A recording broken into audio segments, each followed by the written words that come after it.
इस समय मैं पहला तिमोथी उसका 3 अध्याय का 1 से 5 पढ़ूंगा। उसके बाद आज के वचन को हम लोग देखेंगे। कृपया मेरे साथ अपने तलवार को निकालें, अपने परमेश्वर के वचन बाइबल को निकालेंगे। इस समय हम परमेश्वर के वचन से हम लोग पढ़ेंगे। और जैसे कि पिछले पहला रविवार में जो प्रभु भोज के दिन में हमने वचन को देखा था, उसी विषय वस्तु पर फिर अध्ययन करेंगे। पहला तिमोथी उसका 3 अध्याय 1 से लेकर 5 तक। यह बात सत्य है कि जो अध्यक्ष होना चाहता है वह भले काम की इच्छा करता है।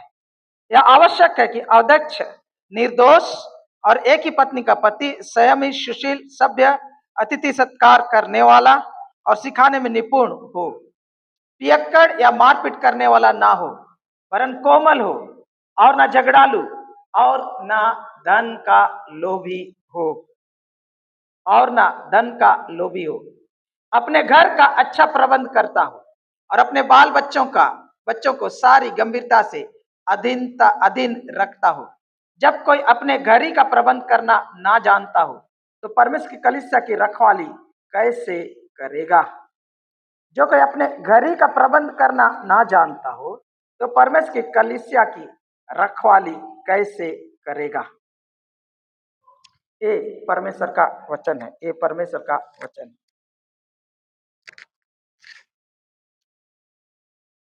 आज का हम लोग का देखने का विषय है वित्त और विश्वास। वित्त और विश्वास यानी कि इंग्लिश में बोलेंगे अगर तो फाइनेंस एंड फेथ। वित्त मतलब रुपया कौड़ी, पैसा कौड़ी, हाँ, जो रुपया से संबंध, धन संपत्ति से संबंध होता है। आज उसके ऊपर हम लोग अध्ययन करेंगे। और जो वचन को मैंने पढ़ा पहला तिमोथी 3 अध्याय का 3 और 4 और 5 को अगर हम पढ़ेंगे तो एक व्यक्ति जो परमेश्वर का सेवा करना चाहता है, जो एक पास्टर का काम करना चाहता है, जो अध्यक्ष एल्डर का काम करना चाहता है, प्राचीन का काम करना चाहता है, उसके क्वालिफिकेशन बहुत कुछ दिए हुए हैं। उसमें से एक क्वालिफिकेशन क्या है कि वो रुपये का लोभी ना हो।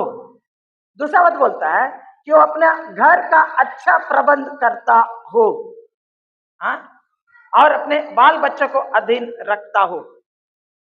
उसके बाद 5 में एक तो कमेंट दिया गया है। 5 पद को कोई पढ़ दीजिएगा जो अगर खोले हैं तो।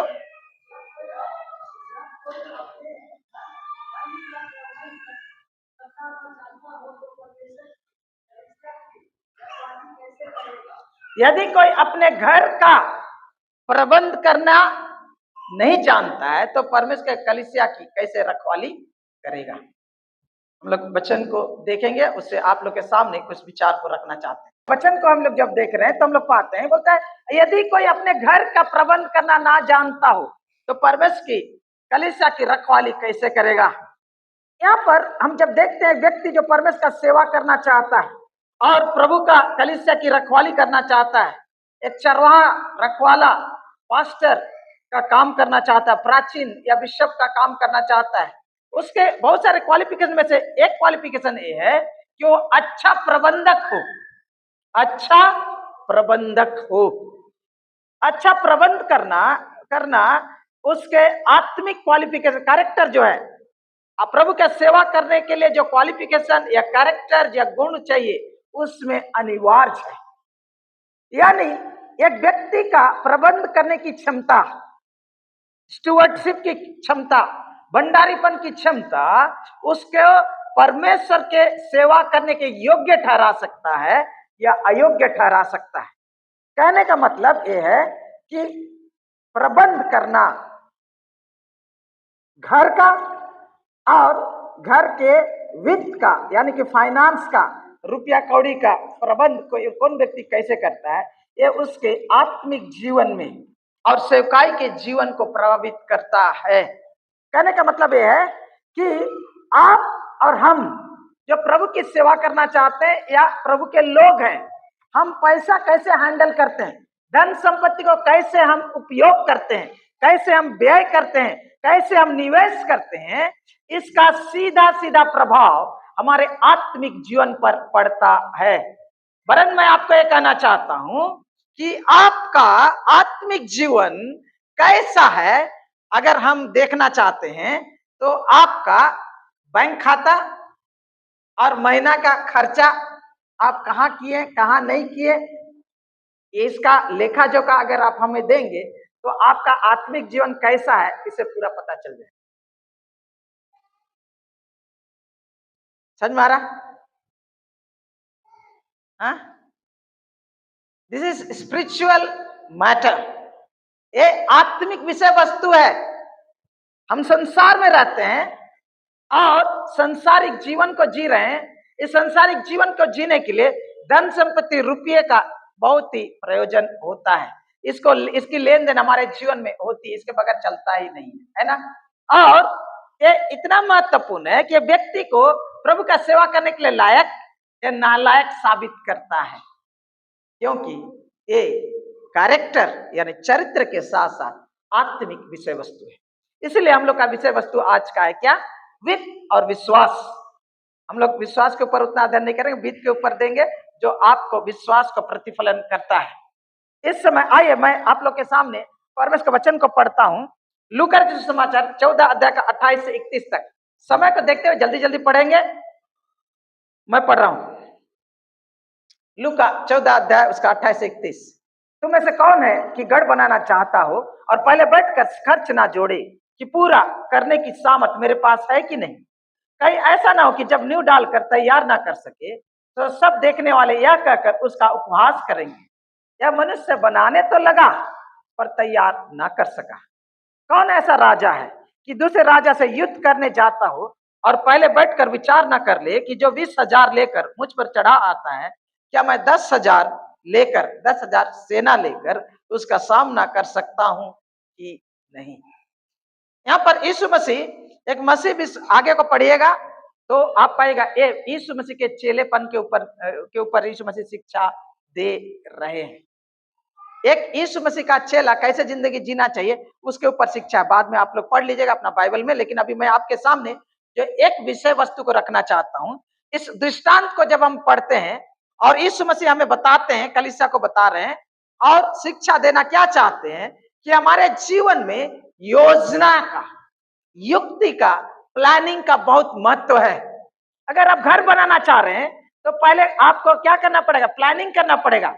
मैं कितना बड़ा घर बनाना चाहता हूँ, कौन सा मटेरियल का बनाऊंगा, कितना बड़ा रहेगा, कितना छोटा रहेगा, उसके अंदर का डेकोरेशन का क्या रहेगा, फाउंडेशन में कितना खर्चा होगा, बिजली का कितना, ईंट का कितना, गारा का क्या, लेबर चार्ज कितना, और तरह तरह की जो खर्चे हैं इन सबों का बजट बनाना है।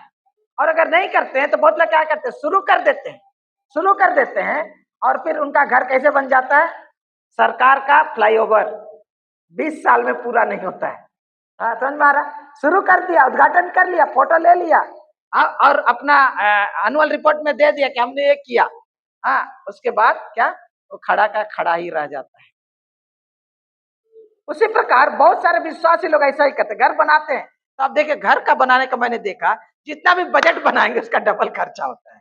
क्योंकि जैसे जैसे देरी करेंगे उतना उतना खर्चा बढ़ते जाएगा और ये होता वो होता, बहुत कुछ खर्चा बढ़ते जाता है। तो यहाँ बोलता है, इसलिए बोलता है प्लानिंग बहुत जरूरी है।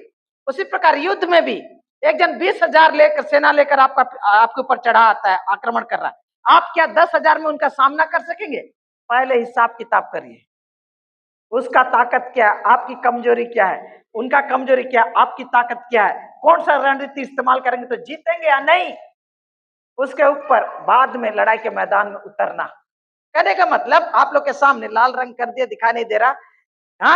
आपको आंकलन करना, एस्टिमेट करना, योजना बनाना, युक्ति बनाना, अनुमान करके एक योजना बनाना अति प्रयोजन है। चाहे वो घर का बात हो, चाहे घर बनाने का बात हो, चाहे युद्ध में लड़ने का बात हो। और मैं आपको बताना चाहता हूं मेरे प्रियो, जिंदगी में पैसा, रुपया और धन संपत्ति सबसे बड़ा महत्वपूर्ण चीज नहीं है, लेकिन बहुत ही महत्वपूर्ण बात है। जैसे कि शिक्षा देते हुए मैंने आप लोगों को कई बार बताया कि परिवार में समस्याओं का 80% समस्याओं का जड़ रुपया रहता है। समझ में आ रहा? पैसा रहता है, धन संपत्ति रहता है, और इसलिए बहुत ही महत्वपूर्ण है। मैं आपको जो बताना चाह रहा हूं ये है कि हमारे मसीह जीवन में धन संपत्ति का महत्व बहुत ही महत्वपूर्ण है। जैसे कि घर बनाना महत्वपूर्ण के लिए योजना महत्वपूर्ण है, जिस प्रकार लड़ाई के लिए योजना या रणनीति बनाना महत्वपूर्ण है, तो मैं आपको सबसे अधिक अधिक महत्वपूर्ण बात बता, अपने पारिवारिक जीवन को चलाना भी एक घर बनाने, बिल्डिंग बनाने की तरह ही है। और अपने परिवार को संभालना, परिवार का प्रबंध करना भी लड़ाई के मैदान में उतरने की तरह है। लड़ाई के मैदान में उतरने की तरह है। अगर एक व्यक्ति परिवार की स्थापना कर रहा, शादी कर लिया, लेकिन खाएंगे क्या, खिलाएंगे क्या, पहनेंगे क्या, रहेंगे कहां, अगर इन सबों के बारे में नहीं सोचता है और इलू इलू करके एकदम शादी कर लेता है, ले भागा करके, ठीक है, बिना सोचे समझे, उसके बाद क्या होता है, रोज दिन कढ़ाई और करछुल का आवाज बहुत सुनाई देगा। क्यों? क्योंकि ये लड़का कमाने के बारे में सोचा नहीं, लड़की कमाने के बारे में सोचा नहीं, परिवार के बारे। अब समझ में आ रहा, माँ बाप को बोल रहे हैं, रुपया कौड़ी को लेकर बहुत कुछ होता है, बहुत कुछ होता है। और मैं आपको बताना चाहता हूं, इसीलिए ये हमारे पारिवारिक जीवन के सुख, पारिवारिक जीवन का आनंद, पारिवारिक जीवन का शांति को प्रभावित करता है। और मैं आपको ये भी बताना चाहता हूं कि आपके आत्मिक जीवन को, उसका प्रगति, उसका उन्नति, उसका प्रभाव, आपके गवाही, ये सब कुछ को प्रभावित करता है। इसलिए वित्त यानी कि फाइनेंस आपके विश्वास के साथ अभिन्न रूप से जुड़ा हुआ है, अभिन्न रूप से जुड़ा हुआ है। आइए एक वचन को हम लोग देखें जल्दी जल्दी। नीति वचन 27 का 23 और 24 को पढ़े। अपनी भेड़ बकरियों की दशा भली भांति मन लगाकर जान ले और अपने सब पशुओं के झुंड की देखभाल उचित रीति से कर, क्योंकि संपत्ति सदा नहीं ठहरती और क्या राजमुकुट पीढ़ी से पीढ़ी तक बना रहता है। नीति वचन का लेखक सुलेमान राजा बोल रहा है, अपनी भेड़ बकरियों की दशा भली भांति जान ले। तुम्हारी जो भेड़ बकरी, उस जमाने में आपका बैंक बैलेंस और फिक्स डिपॉजिट होता था, समझा, भेड़ बकरी भली भांति मन लगाकर उनकी दशा को जान ले, अच्छी तरह देख ले, कैसा है, कितना तो है, कितना नहीं है, कौन गाभिन है, कौन बच्चा देने वाला है, कौन लंगड़ा हो गया, कौन बीमार पड़ा, किसको खाज खुजली हुआ, सब चीज अच्छी तरह देख ले। और अपने सब पशुओं की झुंडों की देखभाल उचित रीति से कर। बहुत लोग करते हैं देख झुंडों की, लेकिन कैसे, उचित नहीं, अनुचित रीति से करते। बोलता है उनकी देखभाल उचित रीति से कर, क्योंकि संपत्ति सदा। पहला सच्चाई ये जानने की जरूरत है मेरे प्रियो। क्या बोल रहा है, क्यों बोल रहा है, अपना फाइनेंस का, अपना संपत्ति का देख रेख, मन लगाकर उनकी दशा को जानो। आपका फाइनेंशियल सिचुएशन कैसा है, आपका आर्थिक दशा कैसा है, इसके बारे में अच्छी तरह से जानो, बी अवेयर। और अपने झुंडों की देख रेख, अपनी संपत्ति की देख रेख उचित रीति से करो। क्यों? क्योंकि संपत्ति सदा नहीं ठहरती,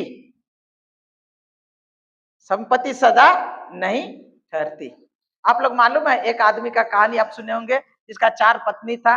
मरने से पहले बोलता है, मैं अकेले नहीं जाना चाहता हूं, मैं इसके साथ, तुम मेरे साथ चलो। तो पहला वाला, दूसरा वाला, तीसरा वाला, चौथा वाला, हम लोग इसके बारे में पढ़े हैं, है ना।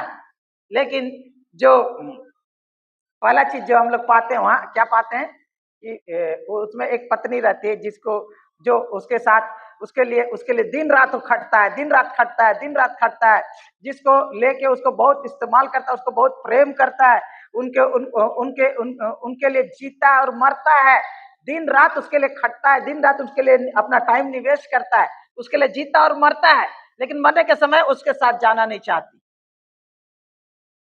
वो कौन है मालूम है? धन। वो है क्या? धन। और मैं आपके सामने बताना चाहता हूं कि धन बहुत ही महत्वपूर्ण है, लेकिन ये सदा नहीं रहती। आज है, अगर नहीं मालूम तो अनिल अंबानी को पूछ लीजिएगा, ठीक है, समझ में आ जाएगा आप लोग। समझ में आ रहा? अगर इस वचन को पढ़ेंगे तो पहले बात, अपने भेड़ बकरी या पशु, मतलब आपका संसाधन, आपका संपत्ति, आपका रिसोर्सेस, उसको भली भांति से उनकी क्या करें, ध्यान दीजिए बोला। दूसरा, अपने वित्तीय स्थिति, फाइनेंशियल स्थिति या अपने परिसंपत्तियों को, अपने संपत्तियों की स्थिति के बारे में जागरूक रहें, कितना है और कितना नहीं है। कितने लोग बोलता है, कितना पास्टर लोग भी ऐसे करते, अरे हम ना प्रभु की सेवा करते, पैसा क्या हो रहा, आ रहा नहीं आ रहा, उधर ध्यान ही नहीं देते हैं। बहुत बहुत बहुत पति लोग भी कमा के लेकर आता है, लेके पत्नी को दे दिया और कैसे खर्चा हो रहा नहीं हो रहा कुछ नहीं ध्यान देता है। और कोई के पत्नी लोग भी है, उनका पति कितना कमाता है कितना नहीं कमाता, कहाँ खर्चा करता नहीं करता, उनको कुछ भी मालूम नहीं। 25 साल हो गया लेकिन पति कितना कमाता है उनको पता तक नहीं है, और लापरवाही। उसके बाद अचानक एक बार झटका लगता है, कहाँ गया कहाँ गया, क्योंकि हम लोग उसके प्रति जागरूक नहीं है। और तीसरा शिक्षा जो यहाँ पर है, भौतिक संपत्ति स्थायी नहीं रहती। आप लोग सुने कहानी, एक कहावत, सरकारी पैसा बर्फ की तरह होता है, ये हाथ में आएगा तो यहाँ थोड़ा गलेगा, ये हाथ में आते यहाँ गलेगा, ये हाथ में गलेगा, और जिसके पास पहुंचना चाहिए वहां समझ में, ये तो हाथ का गर्मी से गल जाता है बोलता है। लेकिन मैं आपका सरकारी पैसा छोड़िए, आपका अपना पैसा भी, अगर आप सावधान नहीं रहेगा तो चेंग या मागुर मछली की तरह पकड़ेंगे तो सही, लेकिन फुचक के निकल जाएगा। समझ मारा? हाँ, पकड़ेंगे तो सही, फुचक के निकल जाएगा, रहेगा नहीं। और यहाँ यही बात बता रहा आप लोग को कि संपत्ति सदा नहीं रहती, इसलिए हमारे जीवन में संपत्ति का, धन संपत्ति का प्रबंधन करना जानना चाहिए, इसका बहुत ही महत्व है। आप अगर एक डॉक्टर के पास जाते हैं, क्या बोलते हैं, अपनी भेड़ बकरी, अपने पशु की स्थिति को भली भांति जान ले बोलते हैं। आप अगर डॉक्टर के पास गए, आपका पारिवारिक स्थिति, आपका पेट दर्द कर रहा है, छाती दर्द कर रहा है, डॉक्टर के पास आप जाते हैं, बहुत परेशान हो गए, बहुत दिन से परेशान हो गए, पेट दर्द कर रहा, एसिडिटी हो रहा, माथा चक्कर हो रहा, ये हो रहा, बहुत कुछ हो रहा है, ठीक है, आप परेशान हो गए, अपना इलाज कर करके भी थक गए, आप डॉक्टर के पास गए, तो डॉक्टर आपका पहला क्या करेगा, आपका मेडिकल हिस्ट्री जानने का कोशिश करेगा, हाँ, कि आपको क्या क्या बीमारी हुआ था, क्या सर्जरी हुआ था कि नहीं हुआ था, आपको टीका लगा था कि नहीं, आपका क्या एलर्जी है, हाँ, आपका प्रेशर है कि नहीं, आपको शुगर है कि नहीं, हाँ, ये सब के बारे में, आपको कभी ऑपरेशन हुआ था कि नहीं, ये सब के बारे में पूछेगा। अगर आप आयुर्वेदिक डॉक्टर के यहाँ जाते हैं तो अलग पूछेगा, और अगर आप होम्योपैथिक के यहाँ जाएंगे तो ये भी पूछेगा कहाँ पर सोते, खाट में सोते ना बिछौना में सोते, मालूम है, और बिछौना में सोते तो क्या बिछा के सोते, वो भी पूछेगा, क्योंकि उसके बाद वो बताएगा कि आपको ये बीमारी हुआ तब क्यों हुआ। मैं आपको बता रहा हूँ, आपका मेडिकल हिस्ट्री पता लगाएगा, समझ में आ रहा। दूसरा, आपका शारीरिक परीक्षण करेगा, क्या करेगा, मुंह खोलो, आ टॉर्च लगाएगा, ठीक है, आंख ये करो, हाँ, उसका यहाँ लगाएगा, वहां लगाएगा, फिर पेट में दबाएगा, इधर दबाएगा, हाँ, और आप लोग बहुत अच्छी लाते हैं, किसका अपने अपेंडिक्स है बोल देगा, देख के दबाएगा तो बोल देगा, है ना, तो बहुत कुछ है। अच्छा, दूसरा चीज क्या करे, पूर्ण शारीरिक परीक्षण करेगा, और तीसरा क्या करेगा, वो मेडिकल चेकअप के लिए क्या करेगा, मेडिकल टेस्ट के लिए बोलेगा, हाँ, ये टेस्ट करो, उससे शुगर का टेस्ट, कोलेस्ट्रॉल का टेस्ट, MRI करो, वो करो, एक्सरे करो, ये सब वो सब करेगा, ये सब का टेस्ट के लिए ऑर्डर देगा।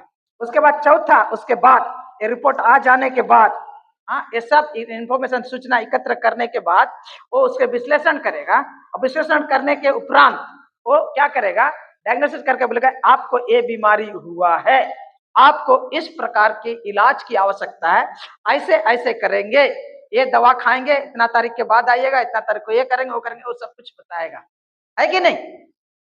अगर आपके शारीरिक स्थिति अच्छा नहीं है, अगर शारीरिक स्थिति से आप बीमार हैं, तो आप डॉक्टर के यहाँ जाते तो 3 नहीं 4 कदम वो उठाता है कि नहीं।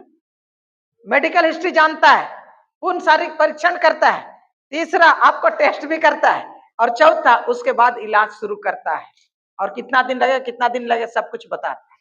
उसी प्रकार आपके जीवन में आर्थिक दशा सही नहीं है, पेट दर्द की तरह आपका आर्थिक दशा बीमार है, आप कर्ज में डूबे हुए हैं, आपका पैसा रहता ही नहीं, बहुत बड़ा, पास्टर प्रार्थना करिएगा मेरे लिए, हम लोग कमाते तो बहुत है लेकिन कुछ नहीं होता है।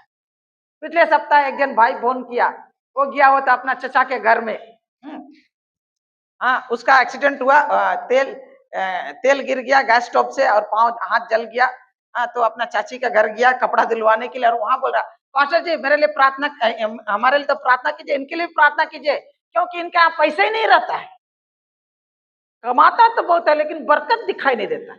कितना बात सुने, डायलॉग सुने वाला बात। आप लोग जो प्रार्थना करवाते हैं दूसरे लोग के, हमारे पास तो बहुत लोग आते हैं, बरकत ही नहीं दिखाई देता है।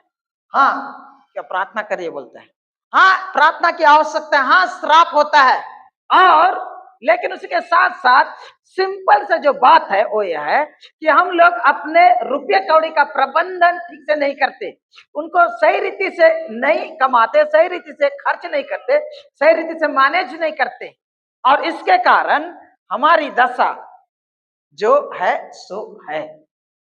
आप अगर अपने आपका आर्थिक रीति से आप कभी आगे नहीं बढ़ रहे हैं, आपका एक के बाद एक होते जा रहा, तो अपने आत्मिक जीवन को देखना है, लेकिन उसके साथ साथ आर्थिक जीवन को भी देखना है। अपना इतिहास को देखकर बताइए कि आप कैसे चलते रहे हैं।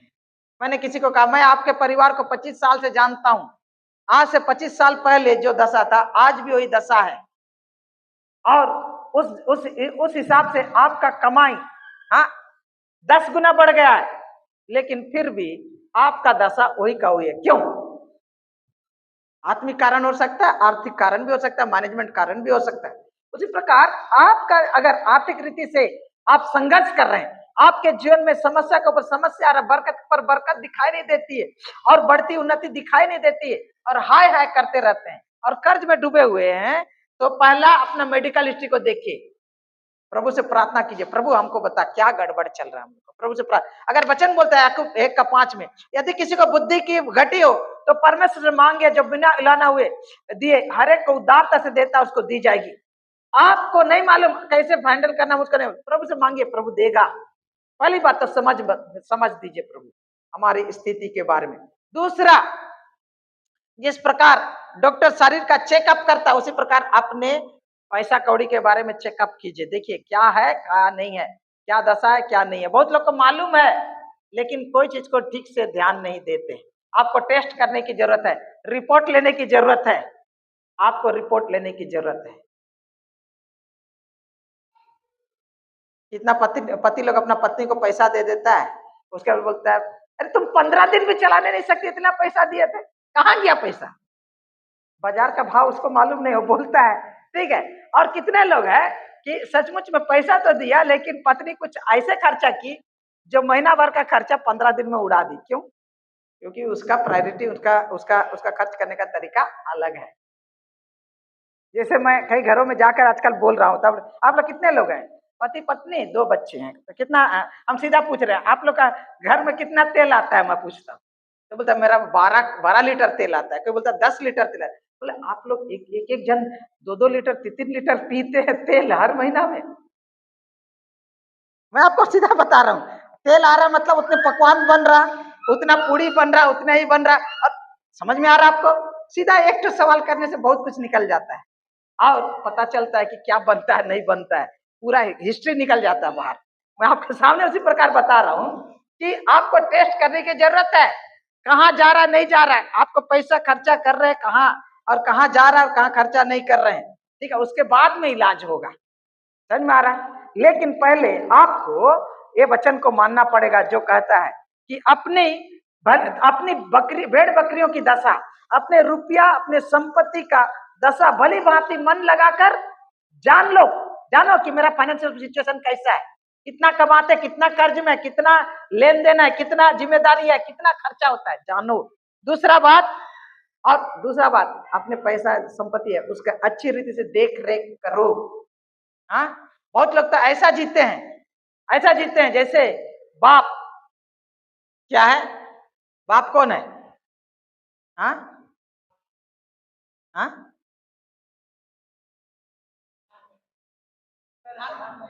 प्रधानमंत्री है, प्रधानमंत्री है। अरे नहीं भैया, हाँ, सोचता है मेरा बाप शेख है, शेख। मेरा बाप का तेल का कुआं है। समझ में आ रहा? हम लोग ऐसा जीते हैं, एकदम बिंदास, एकदम बिंदास, खर्चा करने से पहले कभी सोचते भी नहीं है ना। आइए, पहला चीज अगर आपकी स्थिति को सुधारना है मेरे प्रियो, क्योंकि याद रखिए, आपका पैसा का हैंडल करना, भंडारीपन आपके आत्मिक जीवन को प्रभावित करता है, आपके पारिवारिक जीवन को प्रभावित करता है, यहाँ तक कि आने वाले भविष्य को, अनंत काल को भी प्रभावित करता है। इसलिए आपको अपनी फाइनेंस या वित्तीय स्थिति को स्पष्ट रूप से व्यवस्थित करना होगा, पहला चीज। दूसरा, और आपका बैलेंस शीट बनाना चाहिए कि आपके घर में क्या है, आपके जीवन में क्या है और क्या नहीं है। ये समझने के लिए सबके लिए मुश्किल समय होगा, लेकिन फिर भी हम लोग थोड़ा सा टच करेंगे। बैलेंस शीट मतलब होता है कि आपका स्थिति कैसा है, पैसा का स्थिति। एक समय में आपकी संपत्ति और देनदारियां, आपके पास कितना है और कितना देना है, कहाँ कितना खर्चा है, कितना खर्चा बा, समझ में आ रहा है? समझ में आ रहा है? इसको जानने की जरूरत है। दोनों, कितना आपके पास संपत्ति है और कितना आपका खर्चा है, दोनों को जानने की जरूरत है। हमारे संडे स्कूल में एक चंदन प्रसाद नाम का एक लड़का था। हम लोग का संडे स्कूल जब भी कुछ प्रोग्राम करेंगे ना, जब भी बात करें, उसका दोस्त लोग खाली मजाक उड़ाता था और सचमुच में उसका मुंह से खाली बोलेगा, क्या है बोले, खर्चा बा, खर्चा बा। जब हाई स्कूल में था, कॉलेज में गया, जब भी बात करेगा खर्चा बा। हम लोग बहुत खर्चा बा हम जानते हैं, लेकिन कहां से, कैसे, उसको जानने की जरूरत है।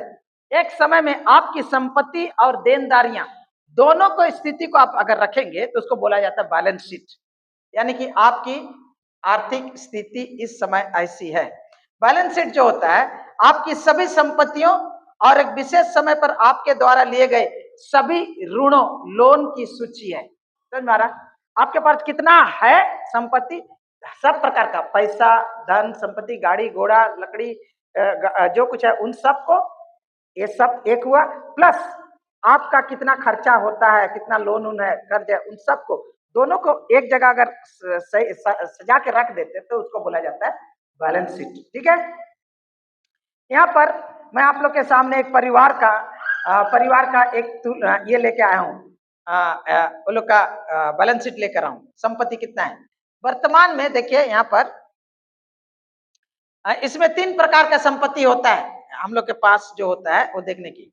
वर्तमान या चालू संपत्ति, हाँ, अर्थ सुलभ संपत्ति, यानी कि जो कि ऐसा चीज जो कैश होता है, रुपया रुपया रुपया रुपया, नकद। यहाँ एक परिवार का 25,000 है, बैंक बचत खाता में 50,000 है, स्टॉक म्यूचुअल फंड में उनका 1 लाख रुपया है, फिक्स डिपॉजिट में 75,000 रुपया रखा हुआ है। कुल मौजूदा संपत्ति कितना है उसका, 2,50,000 रुपया। अचल संपत्तियां, यानी कि जो इंग्लिश में होता है इमूवेबल प्रॉपर्टी, जो इधर उधर भागता नहीं, ये जो इसमें है, घर हो गया, हाँ, वो कैश नहीं है, वो घर हो गया या फ्लैट हो गया, आपका जमीन है, चाहे आपका मोटर गाड़ी है, आपका कार है, आपका असबाब पत्र फर्नीचर है, ये जो है अचल संपत्ति। ये दोनों का इसमें देख रहे, फ्लैट का देख रहे 25 लाख, और इधर गाड़ी का देख रहे हैं 75,000, फर्नीचर 25,000। अगर बेचेंगे, देखिए कैश वाला तुरंत आपको अवेलेबल हो जाएगा, मिल जाएगा, लेकिन ये जो है लेकिन उसको अगर कैश में परिवर्तित करना चाहते हैं, रुपया में, हाँ, रोकड़ में, तो थोड़ा टाइम लगता है, तुरंत नहीं मिलता है। इसको बोलता है अचल संपत्तियां।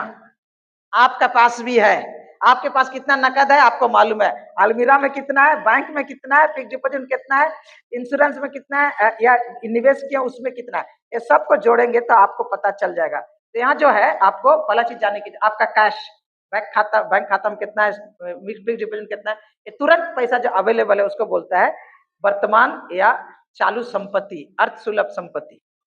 दूसरा हो गया जो घर, जमीन जायदाद, मोटर गाड़ी, फर्नीचर, ये भी आपका संपत्ति है, आपका अपना है। अगर इनको बेचेंगे तो कुछ पैसा मिलेगा, तो आप वो कितना है उसका आपको मार्केट वैल्यू के हिसाब से आपको पता चला है। अगर आप बेचेंगे खुशी खुशी से, और अगर कोई खुशी खुशी कर देगा तो वो कितना देगा, वो हो गया आपका रोकड़, यहाँ अचल संपत्ति में आता है। तो कुल अचल संपत्ति इसका 26 लाख रुपया हो रहा है। अच्छा, अन्य संपत्ति इसमें जैसे आपने रखा है, जीवन बीमा बनाया है, हाँ, लाइफ इंश्योरेंस किया है, उसमें अगर ये होगा, मैच्योर होगा तो आपको 5 लाख रुपया मिलेगा, है ना। पेंशन योजना में आपको मिलता है 50,000 रुपया, ठीक है। तो कुल अन्य संपत्ति हो गया 5,50,000 रुपया। तो आपका टोटल संपत्ति जो आ जा रहा है नीचे में, देख रहे हैं कितना, 34 लाख रुपया। एक तो उदाहरण दे रहे हैं आप लोग को, ठीक है। ये हो गया आपका टोटल संपत्ति। आप जब हिसाब करेंगे आपके पास क्या है नहीं है, तो 3 प्रकार का कैटेगरी। एक क्या, वर्तमान संपत्ति, चालू संपत्ति कितना है उसको लिख के रखिए। दूसरा आपका अचल संपत्ति, जो घर जमीन जायदाद संपत्ति सब जो है, इस सबको आपका एसी फ्रिज गाड़ी, इसको भी हिसाब कर बेचेंगे तो कितना मिलेगा, वो आपका प्रॉपर्टी है, ठीक है। उसी प्रकार अन्य संपत्ति जो है उन सबको जोड़ेंगे तो आपका क्या हो गया, संपत्ति का लेखा जोखा आपको मिल गया। इतना तो काफी है। ये तो अकाउंट्स का खाता में बीकॉम में सिखाता है ना, और हाई 11-12 में सिखाता है, लेकिन कलिसिया के लोगों को भी सिखाना पड़ रहा है, क्योंकि ज्यादातर हम लोग कॉलेज गए नहीं है, और अकाउंट्स को तो हम लोग गोली मार देते हैं, समझ में आ रहा है? तो थोड़ा जानने की जरूरत है। दूसरा, लेकिन उसी तरह आपका खाता बैलेंस शीट अगर जानना है, आपका स्थिति को जानना है, तो आपको यह भी देखना है कि आपकी वर्तमान में कितनी देनदारियां हैं। मतलब 1 साल से अंदर, 2 साल के अंदर आप लोग को कितना देनदारियां हैं, देना है। क्रेडिट कार्ड लिए हैं तो उसका ऋण कितना है, 50,000 रुपया। और कोई कहीं से लोन लिए थे कोई कंपनी से, तो उसका कितना है, 1 लाख रुपया। तो कुल वर्तमान देयता जो अभी तुरंत आपको देना है, उसको दिए बगैर नहीं चलेगा, हाँ, वो जो है वो करीब 1.5 लाख रुपया यहाँ पर दिखा रहा है, ठीक है। लेकिन कोई के हम लोग के पास ये भी खर्चा है जो हम लोग करते हैं। पहला, परिवार के लिए हम लोग लॉन्ग टाइम लोन लेके रखे, कर्ज लेके रखे। जैसे घर के लिए आपने लिया कितना, 15 साल 20 साल के लिए लिया, तो यहाँ क्या 17 लाख आपको देना है। मान लीजिए जैसे 4 लाख लिए हैं, तो अगर 14% हुआ तो 12 लाख आपको देना पड़ेगा। तो उसी प्रकार देखिए 17 लाख देना है। अच्छा, दूसरा, आप कार खरीदे या बाइक खरीदे, हाँ, तो उसका जो लंबा 3 साल के लिए है, तो उसका मान लीजिए 2 लाख रुपया, ठीक है। आपने क्या क्या मोटर गाड़ी खरीदा EMI में, हाँ, उसका क्लियर करना है आपको, वो भी 2 साल का है, वो भी 1,25,000 रुपया। स्कूटी खरीदा है अभी, समझे, उसका लग जाए।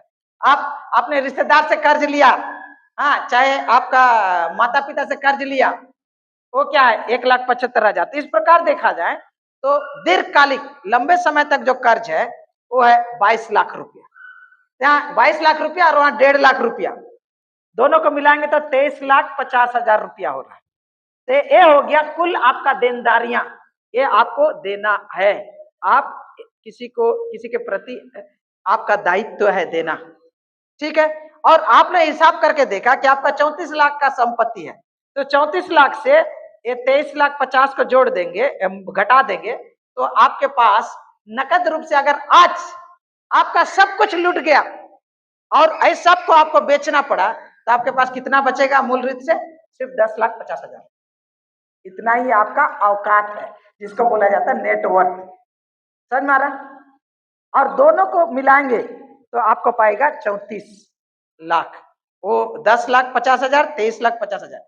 तो देखेंगे बैलेंस शीट जिसको बोला जाता है, आपका संपूर्ण संपत्ति और आपका संपूर्ण देनदारियां, दोनों को आप मिलाएंगे तो दोनों को बराबर हो जाता है। इधर भी 34 लाख, इधर भी 34 लाख दिखाया जा रहा है, इसलिए बैलेंस शीट बोला जाता है। मैं आप लोग को एक कहने के लिए कहूंगा कि पढ़े लिखे लोग ही करेंगे, जो लोग पढ़े लिखे लोग नहीं करेंगे। लेकिन फिर भी जो लोग पढ़े लिखे हैं और अपने आप को अक्लमंद समझते हैं, मैं आपको एक चुनौती देता हूं। वचन बोलता है कि अपने झुंड की, अपने भेड़ बार की दशा भली भांति जान ले। आपका आर्थिक रीति से कौन सा औकात है जानना है, तो आप इस प्रकार से करिए। आपका नकद कितना है, अचल संपत्ति कितना है और अन्य संपत्ति कितना है, तीनों को जोड़िए। और उसके बाद आपका जो खर्चा है, हाँ, तुरंत आपको जहां क्लियर करना है, पेमेंट करना है, उसको कितना है, लंबे समय तक किसको किसको देना है, जैसे घर का और दूसरे चीजों का 2 साल से अधिक है तो उसका कितना देनदारियां हैं, इन दोनों को मिला के जोड़े तो आपका टोटल देनदारियां निकल जाएगा। कुल देनदारियां मतलब आप किसी को ओ करते, किसी को देना है, उसके बाद आपका संपूर्ण संपत्ति से माइनस कीजिए तो आपका नेटवर्थ मिलेगा। और जब इस दशा को आप जान जाएंगे तो आपको पता चलेगा कि आप कहां पर खड़े हैं। और बहुत लोग तो सोचते बहुत कुछ है मेरे पास, बहुत कुछ है, लेकिन जब सबको हिसाब करके देखते हैं ना, तो एक कहावत आती है, अब आया ऊंट पहाड़ के। हम लोग जब अपनी दशा को नहीं देखते ना, तो जो भी है खर्चा करते रहते, खर्चा करते रहते, अपनी दशा को जानने की जरूरत है। समय हो गया। उसके बाद दूसरा चरण, आपको नियमित रूप से अपनी वित्तीय स्थिति का विश्लेषण करना होगा और आवश्यक एडजस्टमेंट या समायोजना करना होगा। आप देख लिए मेरा ये स्थिति आर्थिक दशा। अब प्रत्येक महीना आपको ये करने की जरूरत है कि आपका स्थिति क्या है और कहाँ एडजस्टमेंट करने की जरूरत है, ताकि ये रेड लेटर में ना आ जाए। मेरा जो भी नेटवर्थ है, शुद्ध संपत्ति है, वो लाल रंग में ना आ जाए, माइनस में ना चला जाए। समझ में आ रहा? अच्छा, तो इसके लिए क्या करने की जरूरत है? इसके लिए आय विवरण करने की जरूरत है। समय नहीं है, इसलिए मैं हमारे ऑफिस टीम को कहूंगा कि मैंने एक बनाया आप लोगों के लिए, सबको बांट दीजिए जल्दी से, समय नहीं है हमारे पास। और अपने अपने घर में जाइएगा और अपने अपने लिए उसको उपयोग करिएगा। आय विवरण, इनकम स्टेटमेंट भी आपको करने की जरूरत है। इनकम स्टेटमेंट जो होता है, एक निर्दिष्ट अवधि के लिए आपकी सभी आय या आपके सभी आमदनी और व्यय गतिविधि का सारांश है। अर्थात इनकम स्टेटमेंट बनाने की जरूरत है। हर महीना आपका कितना इनकम होता है और हर महीना आपका कितना खर्चा होता है, ये स्टेटमेंट को जो बनाते हैं उसको बोलता है इनकम स्टेटमेंट।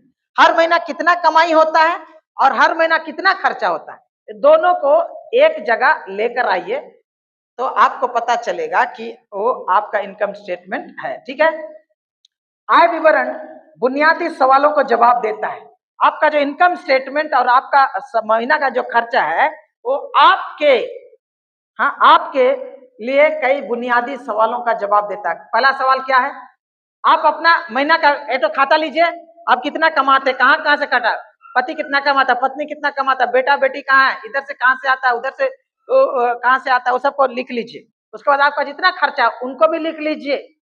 हाँ, और जब उसको आप लेके दिखेंगे ना, तो कई चीज आपको पता चलेगा। देखिए क्या बोले, ये आपके आत्मिक जीवन का क्या है? काला चिट्ठा है, काला चिट्ठा है। अगर आप इनकम स्टेटमेंट बनाते हैं, हाँ, एक निर्दिष्ट अवधि के लिए आपकी सभी आय, आमदनी और व्यय खर्चा गतिविधि को अगर एक जगह आप लिख देते हैं, कितना इनकम हो रहा, कितना खर्चा हो रहा पूरा महीना का अंत में, तो आपको क्या पता चलेगा? पहला 3 सवाल का आपको जवाब मिलेगा।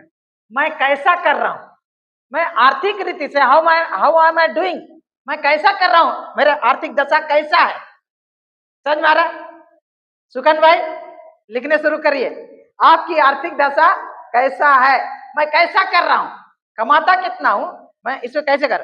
दूसरा, मैं किस तरह का प्रबंधक हूं, इसे पता चल जाएगा। आप कितना अच्छा मैनेजर हैं, आप कितना अच्छा भंडारी हैं, आप कितना अच्छा मैनेज कर रहे हैं अपना फाइनेंस का, इससे आपको पता चल जाएगा। समझ में आ रहा? हम लोग नहीं करते हैं, इसीलिए सब कुछ गड़बड़ी है।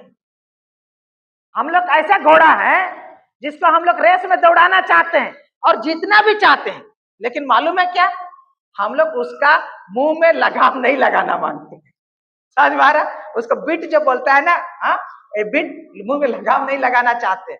हम लोग घोड़ा में तो बढ़ना चाहते हैं, हम तो रेस में दौड़ना चाहते हैं और जीतना भी चाहते हैं, लेकिन हम लोग चाहते हैं कि उसमें कोई भी रस्सी नहीं रहेगा, कोई बंधन नहीं रहेगा, बीट नहीं रहेगा, लगाम भी नहीं रहेगा, ऐसे ही दौड़ाएंगे। क्या होगा? दौड़ोगे तो हाँ, उलट के नीचे गिरोगे, एकदम टंगड़ी टूटेगा, हाथ टूटेगा, मुंह और नाक टूटेगा। समझ में आ रहा? हाँ, आपको अगर घोड़ा के ऊपर लगाम लगाने की जरूरत है, अगर उसको जीतना है, उसको दौड़ाना है, उसको कंट्रोल में करना है, तो आपको भी एक करने की जरूरत है। क्या? आपका इनकम स्टेटमेंट, आपका हर महीना का कम आमदनी कितना है, हर महीना का खर्चा कितना है, आपका और भी कई खर्चा होगा जो वहां पर आप लिखिएगा। ठीक है, वहां मैंने जो जितना समझ में आया उतना ही लिखा है। आपका खर्चा कैसे चलता है, आपका परिवार कैसा चलता है। ठीक है। और वहां अगर आप देख रहे हैं तो देखिएगा, अगर आप देखेंगे, इसको बना लेंगे, लिख लेंगे आप, और उसके बाद आप देखेंगे तो देखिएगा, पता चलेगा कि मैं ऐसा कैसे चला रहा हूं, मैं अपना परिवार को, मैं अपना पैसा को कैसे मैनेज करूं, पता चलेगा। दूसरा, मैं कैसे प्रबंधक हूं, ये पता चलेगा। तीसरा महत्वपूर्ण है, क्या मैं प्रभु के द्वारा मुझे सौंपी गई चीजों का प्रबंधन, उसका भंडारीपन, उसका मैनेजमेंट इस तरह से कर रहा हूं कि या सुनिश्चित हो कि मेरी आय मेरे खर्चा से ज्यादा हो। कहने का मतलब आपको ये पता चलेगा कि मैं क्या ऐसा, प्रभु ने जो संपत्ति मुझको दिया है, जो भी मुझे देता है प्रभु, क्या मैं उसको ऐसा प्रबंध कर रहा हूं, ऐसा मैनेज कर रहा हूं जिससे ये सुनिश्चित हो, एक गारंटी हो कि मेरा आमदनी खर्चा से ज्यादा। प्रॉब्लम कहां होता है? जब खर्चा आमदनी से ज्यादा होता है तो बोला जाता है आमदनी अठन्नी और खर्चा रुपया। और आजकल कलीसियाओं की दशा, परिवारों की दशा और मसीह लोगों की भी दशा, जो बोलता है हो मेरा चरवा, मुझे कुछ घटी नहीं होगी। देखो चाय पिलाने का पैसा नहीं है,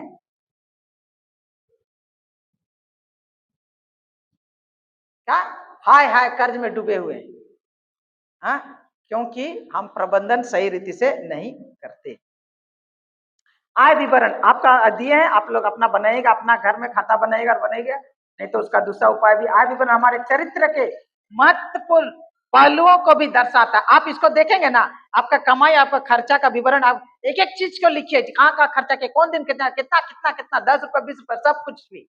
मोदी लोग की तरह, सेठ लोग की तरह, मारवाड़ी लोगों की तरह, तो साहूकार की तरह आप जब लिख लीजिए 1 महीना, तो उसके बाद उसको देखिएगा तो पता चलेगा हाँ कि पीयूष कैसा बंदा है। क्यों? कि ये आपके चरित्र को उजागर करेगा, आपके चरित्र को उजागर करेगा।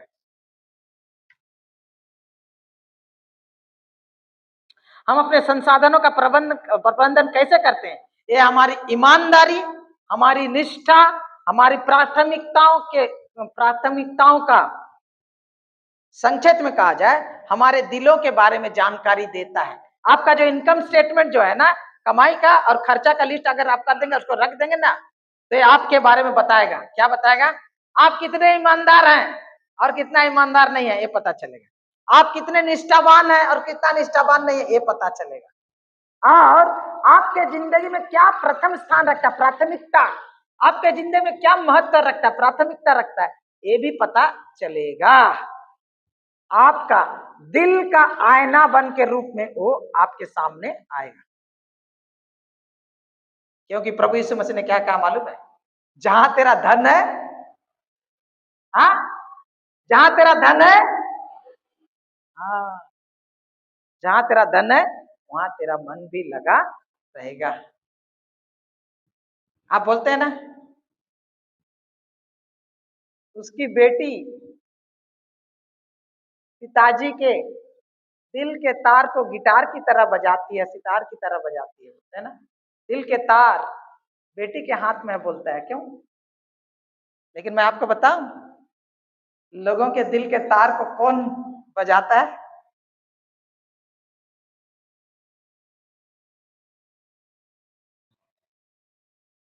कौन सा धुन निकल रहा है आप जानते हैं? समझ में आ रहा?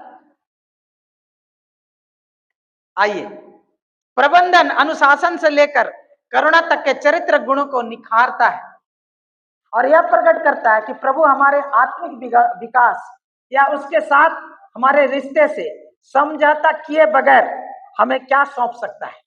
अगर इस आपके आमदनी का चिट्ठा और खर्चा का चिट्ठा को अगर एक साथ रखेंगे और अगर अच्छी तरह देखेंगे तो आपका चरित्र पता चल जाएगा। अब कैसा औरत है, कैसा मर्द है, कैसा लड़का है, कैसा लड़का नहीं है। वचन बोलता है एक लड़का अपने चाल चलन के द्वारा ही पता चलता है, हाँ, कैसा पता चलता है। और मालूम है आपका जो पैसा को, धन संपत्ति का आप कैसा प्रबंधन करते हैं, हाँ, ये आपके चरित्रों को निखारता है, ये चरित्रों को बनाता है, ये आपके आत्मिक विकास को प्रभावित करता है। उसी के साथ साथ प्रभु के साथ आपका जो रिश्ता है उसको भी प्रभावित करता है और इस बात को भी प्रभावित करता है कि परमेश्वर आपको क्या दे सकता है और क्या नहीं दे सकता। समझ रहे आप लोग को? जो लड़का को मैं 1000 रुपया दिया, वो कुछ का स्कूल का फीस देने के लिए, अगर वो उसको लेके दोस्तों के साथ पार्टी करके उड़ा दिया, हाँ, तो दोबारा हम देंगे उसको? स्कूल फीस दे देना बाबू बोल के देंगे? नहीं। कई बच्चे लोग ऐसा किए हैं, हम तो अपने दोस्तों को देखा, माँ बाप पैसा देते हैं, स्कूल का फीस भर देना, ये लोग क्या, ट्यूशन टीचर को दे देना, क्या करता है लोग? हाँ, आप समझते हैं? दोबारा देगा उसको? नहीं देगा। उसी प्रकार परमेश्वर आपको कितना देगा, कितना नहीं देगा, आपको कितना आशीषित करेगा, कितना आशीषित नहीं करेगा, वो इस बात पर निर्भर करता है कि आपको जो कुछ दिया है उसका प्रबंधन आप और हम कैसे करते हैं। समझ में आ रहा? यानी कि समझ में आ रहा? क्योंकि परमेश्वर क्या करेगा, उतना ही देगा जितना आपके लिए भला है। किसी को 1 तोड़ा, किसी को 2 तोड़ा, किसी को 10 तोड़ा, है ना? हाँ, परमेश्वर उसी हिसाब से करेगा, किसी को 1, 2 या 5 तोड़ा देगा अपने हिसाब से। आप परमेश्वर इस बात को निर्णय करेगा, ये आत्मिक जीवन के लिए उन्नति के विकास का कारण होगा कि नहीं होगा, उसके ऊपर निर्भर करेगा। इसके द्वारा क्या परमेश्वर का रिश्ता मेरे साथ खराब होगा ना अच्छा होगा, उसको निर्भर करेगा। तो उस हिसाब से परमेश्वर देता है। यानी कि आपका आर्थिक प्रबंधन परमेश्वर के साथ आपके रिश्ते को प्रभावित करता, आपके चरित्र को प्रभावित करता और सब कुछ को दिखाता है। समय नहीं है कि व्याख्या करूं, हमारे पास 1 बज रहा, एक चीज को हम बता देते हैं तो आपको समझ में आएगा। अगले बार हम लोग देखेंगे, समय यहीं खत्म करते हैं। आप उसको देखिए, आपका पास जो कागज है, यहाँ जब आप देखेंगे तो यहाँ पर आप पाएंगे कि यहाँ देखिए 3 प्रकार का खर्चा है। थोड़ा गलती किया हुआ है यहाँ। पत्नी का वेतन कितना है, पति का वेतन क्या, आमदनी क्या है, पत्नी कितना कमाता, पत्नी क्या होता है, ब्याज या लाभांश में डिपॉजिट किया कितना इनकम आता है, उन सबको एक कुल आमदनी है। पहला हिस्सा जो है ये कुल आमदनी है, ठीक है। उसके बाद उसके बाद नीचे में जो देखेंगे आपका जो 1 नंबर समूह 1 में जो खर्चा है, आपका समूह 1 में जो खर्चा है, पहला ग्रुप में जो खर्चा है वो क्या है, निश्चित खर्चा, फिक्स्ड खर्चा है। उसमें क्या है, जैसे वो दशमांश आप दे रहे हैं, टैक्स आप दे रहे हैं इसको, उसी प्रकार आप सेविंग्स कर रहे हैं, बचत कर रहे हैं, और कितना कर रहे हैं, ठीक है। दूसरा वाला जो समूह है, दूसरा ग्रुप जो है वो भी निश्चित करता है, लेकिन थोड़ा सा अलग है। जैसे कि पहला घर का EMI या घर भाड़ा आपको देना ही पड़ेगा, उसमें कटौती नहीं किया जा सकता, EMI भरना ही पड़ेगा, घर का लोन लिए तो आपके बच्चों का स्कूल फीस देना ही पड़ेगा, नहीं देने से नहीं चलेगा। उसके घर की मरम्मत रख रखाव करना ही पड़ेगा, टैप टूट गया क्या करेगा, करना ही पड़ेगा, पंखा खराब हो गया खर्चा करना ही पड़ेगा, वो तो जरूरत वाला है। निश्चित खर्चा जो जरूरतमंद है, बाइक का EMI भर रहे हैं, कार का EMI भर रहे हैं, लिए हैं तब तो देना ही पड़ेगा, वो फिक्स है, वो उधर उधर कुछ नहीं किया सकता। उसके बाद बाइक या कार का इंश्योरेंस बीमा किए हैं, पेट्रोल का खर्चा इतना होता है, 500, 1000, 2000 जो भी है, पेट्रोल का ये हर एक 3 महीना में मरम्मत कर रहे हैं, रिपेयरिंग कर रहे हैं, सर्विसिंग कर रहे हैं, उसका खर्चा है, ये फिक्स खर्चा है। उसके बाद आपका घर का खर्चा जो है, रोज दिन का खाना पीना है ना, इतना किलो चावल, इतना किलो दाल, कितना लोग तो रोज दिन 2 रुपया लेके, हम उस दिन गए थे तो उस दिन बातचीत कर रहे थे, बोलता है बहुत सारे पति लोग ना क्या करता है, ये खरीदता है क्या, दाल खरीदता है 50-50 ग्राम करके, एकदम पुड़िया बना बना के खरीद के ले गया था, 1 किलो नहीं खरीदता है, 20 किलो करके देता। हम बोले क्यों ऐसा करता है, बोला अरे जानता है पत्नी लोग, हम किससे बात कर रहे थे याद नहीं आ रहा हमको, इसी सप्ताह पिछले सप्ताह, तो बोलता है क्योंकि ये लोग को पता ही नहीं चलता कि 50 ग्राम और 100 ग्राम में कितना होता है। 3 आदमी है और 100 ग्राम का दाल बनाता है रोज दिन, सुबह शाम, तो बर्बाद नहीं होगा बोला। तो इसलिए क्या करता है वो लोग, ये लोग नहीं जानता है, इसलिए पत्नी क्या करता है, पुड़िया बना के ले जाता, 50-50 ग्राम, बंगाली पति का बारे बात। तो पत्नी रोज दिन जब भी खर्चा करेगा वो 50 का एक तो डब्बा निकालेगा और उसके हिसाब से बनाएगा, नहीं तो कंट्रोल नहीं कर सकती हो, थोड़ा करके बनाने ही नहीं जानती, थोड़ा से तेल देने ही नहीं जानती। अभी तो सीखे, पहले हम लोग का जमाना में था, बोतल रहता था, डब्बा रहता था, एक तो ऐसे करके इतना लंबा डंडा रहता था और छोटा सा हुक जैसे रहता था, उसमें ऐसे डुबाएंगे, ऐसे निकाल के ऐसे करके डालते थे, कढ़ाई में भी और दुकान में भी। लेकिन अभी तो सीख गया, बोतल ले गए और डायरेक्ट डालते, है ना। तो उसी प्रकार यहाँ पर है, समझ में आ रहा है।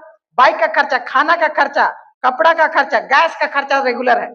अच्छा, बिजली का बिल जो उठता है वो तो रेगुलर है, ठीक है। पानी का खर्चा, टैक्स अगर देते हैं तो। अच्छा, बीमारी हो गया, इलाज हो गया तो उसका खर्चा तो आई। टेलीफोन का खर्चा, एक घर में 3 to 4 टेलीफोन है, मोबाइल है उसका खर्चा तो फिक्स है ही, और अन्य खर्चा, ये सब क्या जरूरतमंद खर्चा है, फिक्स खर्चा जो हर महीना होता है। ठीक है, तीसरा वाला जो है वो वाला खर्चा को देख लीजिए, टाइम हो गया। ये है क्रेडिट कार्ड का भुगतान। आप क्रेडिट कार्ड लिए हैं किसी भी कारण से, शौक पूरा करने के लिए चाहे कुछ और कारण से, उसका भुगतान आप दे रहे हैं। हाँ, और सेकंड, कार लिए, लोन लिए, बाइक लिए, हाँ हाँ, आपने अपने शौक पूरा करने के, जरूरत पूरा करने के लिए लिया, और किसी कंपनी से आपने लोन लिए। हाँ, ये तीसरा ग्रुप में LIC बीमा, ये आपके ऊपर निर्भर करता है। छुट्टी में जाना, घूमना, होटल में खाना खाना, स्विगी और जोमेटो और क्या क्या है उसका ऑर्डर देना, हाँ, और ब्यूटी मेकअप करना, पार्लर में जाना, और मसाज करवाना। ठीक है, मनोरंजन, TV, cricket, cinema, picnic, party, रिश्तेदार या माता पिता से कर्ज लिए रहना, हाँ, फिर ऑनलाइन शॉपिंग, ओला, उबेर, रैपिडो वाला खर्चा, अन्य विभिन्न खर्चा, इन सब को अगर आप देखेंगे तो तीसरा ग्रुप में जो है ना, वो मजबूरी नहीं है खर्चा करना, ये आपके ऊपर निर्भर करता है। पहला दो हिस्सा जो है वो एकदम फिक्स है, वो होगा ही, लेकिन लास्ट वाला जो हिस्सा है वो क्या है, करेंगे भी तो चलेगा, नहीं करेंगे भी तो चलेगा। समझ मारा, करेंगे तो भी चलेगा, नहीं करेंगे तो। यहाँ जो ऊपर वाला है, किसी किसी के लिए कार जरूरी है, हाँ, क्योंकि वो लोग उसी प्रकार का काम करते हैं। किसी किसी के लिए बाइक बहुत जरूरी है, नहीं तो वो काम ही नहीं कर सकता। तो यहाँ जो दूसरा ग्रुप और तीसरा ग्रुप है, इनमें कभी कभी अलग करना मुश्किल हो जाता है। किसी किसी के लिए जरूरत है, किसी किसी के लिए शौक है।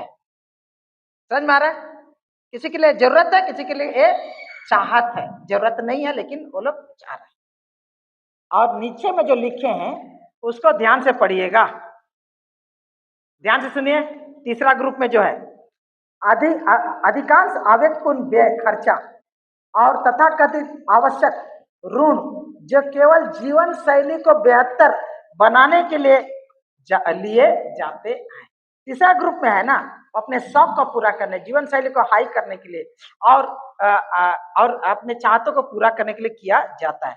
संक्षिप्त में ये जो तीसरा ग्रुप में जो जो जो खर्चा हो रहा है वो जीवन के सुविधाओं के ऊपर खर्चा करते हैं। किसके ऊपर? जीवन के सुविधाओं के ऊपर खर्चा करते हैं। आमतौर पर इन वस्तुओं को खरीदने या ना खरीदने के निर्णय पर हमारा अधिक नियंत्रण रहता है, इसको हम लोग कंट्रोल कर सकते हैं। लेकिन सबसे बड़ी समस्या क्या है मालूम है? जिसको हम लोग कंट्रोल करते हैं वहीं पर हम लोग बेकंट्रोल हो जाते हैं। जिसको हम लोग कंट्रोल कर सकते हैं वहीं पर हम बेकंट्रोल हो जाते हैं। समझ मारा? यह समझना महत्वपूर्ण है कि आमतौर पर तीसरा ग्रुप में जो खर्च है जीवन की सुविधाओं और इच्छाओं ही होती है जो हम में से अधिकांश को आर्थिक कठिनाई में डालती है। शौक पूरा करना, जिसको हम लोग कंट्रोल करते हैं, जिस खर्चों को कर सकते हैं, उसी चीजों में हम लोग कंट्रोल रख करते हैं, और वही हम लोग को क्या करता है, कर्ज में डुबाता है, और हम लोग का घाटा में गाड़ी चलता है, और इतना प्रभावित करता है कि ग्रुप ए में 1 नंबर वाला और 2 नंबर दोनों के में से लूट लेता है, उसको छीन लेता है। आप जानते हैं शौक पूरा करने के लिए कार, एक तो passion passion passion passion bike लिया, उसके बाद पल्सर लिया, अपाचे लिया, कार लिया, छोटा हाथी लिया, फिर कार लिया, हाँ, खर्च कर करके, हाँ, कर दिया, और अंत में मैं देखता हूँ, मैं देखा, नाम नहीं बताऊंगा, लेकिन अब अपने बच्चों को स्कूल से निकाल के इंग्लिश मीडियम स्कूल से उठाकर, पहले इंग्लिश मीडियम में, हिंदी मीडियम में था, इंग्लिश में डाला था, अभी इंग्लिश मीडियम से निकाल के फिर हिंदी मीडियम में डाल दिया। कमाई कम था? नहीं। इसलिए शौक। जो तीसरा जो है, जिसके ऊपर हम लोग का कंट्रोल हम लोग कर सकते हैं इस खर्च को, उसी को नहीं कंट्रोल करने से हम लोग कर्ज में फंसते हैं। और जीवन के जरूरत, घर भाड़ा नहीं दे पाया, बच्चा का फीस नहीं दे पाया, लेकिन पार्टी कर रहा है, घूमने जा रहा है, कर्ज लेके पार्टी कर रहा है। अभी तो घूमने के लिए भी आपको कर देने के लिए तैयार है, खाली फोन कर करके लो लो लो लो लो। मैं आपके सामने ही बताना चाह रहा हूँ कि आपका इनकम स्टेटमेंट जो है, आपका टोटल आमदनी और टोटल खर्चा का विवरणी आपके चरित्र को दिखाती कि आप किसके लिए जीते हैं। और मैंने रिट्रीट में आप लोग को बताया, इंसान 4 बातों के लिए जीते। कोई है सत्ता के लिए, कोई है कंट्रोल के लिए, कोई है आराम के लिए, सुख सुविधा के लिए, कितने लोग अप्रूवल, लोगों की सराहना के लिए, लोगों का तारीफ के लिए जीते हैं। और इसी चीज, चारों चीजें हमें हमारे खर्च को बहुत ही प्रभावित करती है, दिखाती है कि हम अंदर से इंसान कैसे हैं। आज के लिए समय समाप्त हुआ, यहीं पर हम लोग खत्म करेंगे। और इसके बारे में अधिक जानना है तो अपना मोबाइल इस्तेमाल कीजिएगा, और यहाँ कई ठो ऐप यहाँ बताया गया है, उसको देखिएगा। गुड बजट ऐप है, हाँ, पॉकेट गार्ड ऐप है, उसी प्रकार वॉलेट है। ये सब आपको बजट बनाने में, आपका खर्चा को रिकॉर्ड करने में मदद करेगा। क्या खर्चा करते हैं, डायरेक्ट मोबाइल में टाइप कीजिए, अंत में आपको बता देगा कि आपने खाने में इतना खर्चा किया, एंटरटेनमेंट में इतना खर्चा किया, मेडिकल में इतना खर्चा किया, इसके लिए पूरा विवरण देगा। और आपको पता चल जाएगा कि हम कहाँ जहाँ बेकंट्रोल में जा रहे हैं। मेरे प्रियो, वचन बोलता है, अपने भेड़ बकरियों की स्थिति भली भांति जान। आइए सर, पवित्र प्रभु ये तेरा वचन है। आज हम चाहते हैं हमारे लोगों को अक्लमंद और बुद्धिमान बनाए, ताकि बहुत लोग प्रभु कर्ज में इसलिए नहीं है क्योंकि उनकी आमदनी कम है, बल्कि इसलिए क्योंकि वो लोग, हम लोग परमेश्वर प्रभु बुद्धिमान नहीं। इसलिए हमें अक्लमंद और बुद्धिमान बना। हमारे उद्धार करता प्रभु यीशु मसीह के नाम में मांगते, प्रभु हमें संयमी बना, यीशु के नाम में, आमीन। आने वाले दिनों में इसके ऊपर और अधिक अध्ययन करेंगे, लेकिन इस समय आप लोग को एक अनुरोध है, आप जाइए अपने घर में और हिसाब करिए कि आपका टोटल इनकम कहाँ से कहाँ क्या आता है, और खर्च आप लोग कहाँ कहाँ करते हैं। जो 10 रुपए का चाय पीते हैं उसको भी नोट करिए, तो आपको पता चल जाएगा। मैं जानता हूँ कितने लोग पैसा नहीं है, लेकिन 2 जगह 3 जगह खाता खोल कर रखे हैं, चाय दुकान में उधारी। मैं आपको बता रहा हूँ क्यों, क्योंकि हम समझते हैं कि मैनेज हो जाएगा। नहीं, ऐसा ना करें।